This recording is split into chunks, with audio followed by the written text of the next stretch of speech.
білесіз ба не, біздің барлығымызды біріктіріп тұрған сондай бір үлкен сел бар. Сен экспертсің ба, сен кәсіпкерсің ба, сен товар сатасың, немесе басқа услуга сатасың, немесе бір нәрсе өндіресің, немесе басқа саланың қызметкерісің. Бірақ та барлығымызды біріктіріп тұрған сондай бір үлкен сел бар. Айтайын ба, ол не? Ол барлығымыз көбірек ақша тауып, жақсырақ өмір сүргіміз келеді.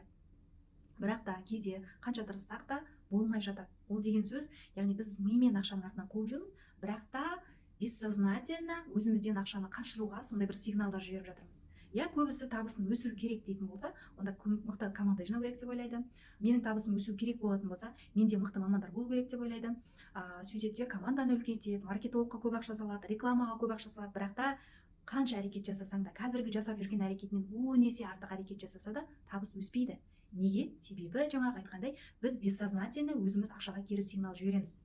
Яғни біздің ми үшін емес, біздің психика үшін пайдалы болып тұрған себептері бар. Бүгін сол себептердің 5-еуін мен сізге айтып өтемін. Сол 5-еуін тауып өзгертсеңіз, сіздің табысыңыз өсетін болады. Яғни психика үшін пайдалы 5 выгоданы өзгертсеңіз, сіздің табысыңыз автоматтан өсетін болады. Неге? Себебі бұл нәрсе мен уже осы салада 5-6 жыл жүрмін, және менің опытымда болған өте көп ситуациялар, өте көп осындай қанша тырысса да табысы өспегендердің да, қанша тырысса да, команда жинаса да, рекламаға салса да, сол тауып жүрген табысынан арта алмай қалғандардың себебі осы көбінде осы себептер осындай жасырын, яғни психикадағы скрытый осындай выгодаларда тұрады. Мысалға, мен былтыр бір қызбен жұмыс жасадым, Қытайдан товар әкеліп сататын бір қызбен, и ол айтады, менің айлық табысым 8 миллион болды. Мен сұраймын, не, қай уақыттан бастап құлай бастады? И ол айтады, біз табыс тауып жүрген күйеуі екеуі жұмыс жасайды. Біз табыс тауып жүрген кезде күйеуімнің ата-анасы сұрай берді, сол кезде бауырлары сұрай берді, туған туыстары, достары сұрай берді. Сол үшін ол барлығына таратады, и екеуміз сол үшін қырылатынбыз. Соңында ол измена жасап бастады, потом уже ажырасуға тура келді. Потом сөйлестік та, қайтадан дұрыс басынан бастайтын болып шештік та, и басынан бастап жатқан кезде менің табысым сол ситуациялардан кейін ешқалай өспей қойды. Бұл жерде қарасаңыздар обычный ситуация сияқты да, уже алдыңғы бұл қыз ойлады, алдыңғы уже жаңағыдай рекламалар жұмыс жасамайды, алдыңғы әрекеттер уже жұмыс жасамайды, может рынок өзгерді деген сияқты. Бірақ бұл жерде сыртқы факторларда емес, бірінші себеп ол біздің іштегі факторларда, яғни психиканың қабылдаған, бессознательно қабылдап алған сондай бір шешімдерінде. Яғни бұл қызда не болады? Яғни көп ақша тауып жатқан кезде, айына 8 миллион теңге тауып жатқан кезде, күйеуінің бауырлары, ата-аналары сұрай берді.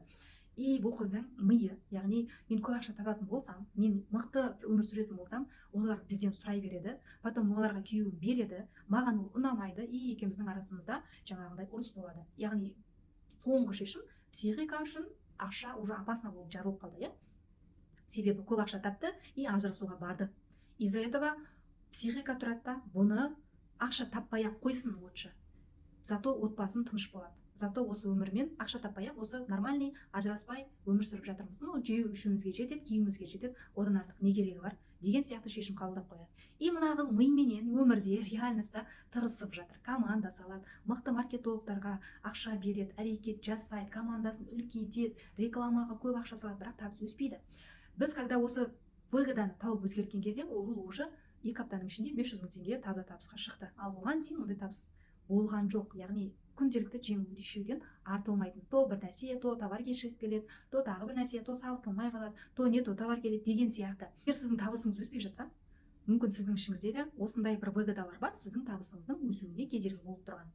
Мүмкін осыдан вывод, яғни выгода тұрған кезде, психика бір нәрсені выгодаға алып алған кезде, сен сырттан қанша әрекет жасасаң да, сенің табысың өспейді. Себебі біз білеміз да, біздің өмірімізді 95% біздің психикамыз, яғни түп санамыз басқарады. Түп санаға қандай шешімдер жазылды, сол бойынша ол жұмыс жасайды.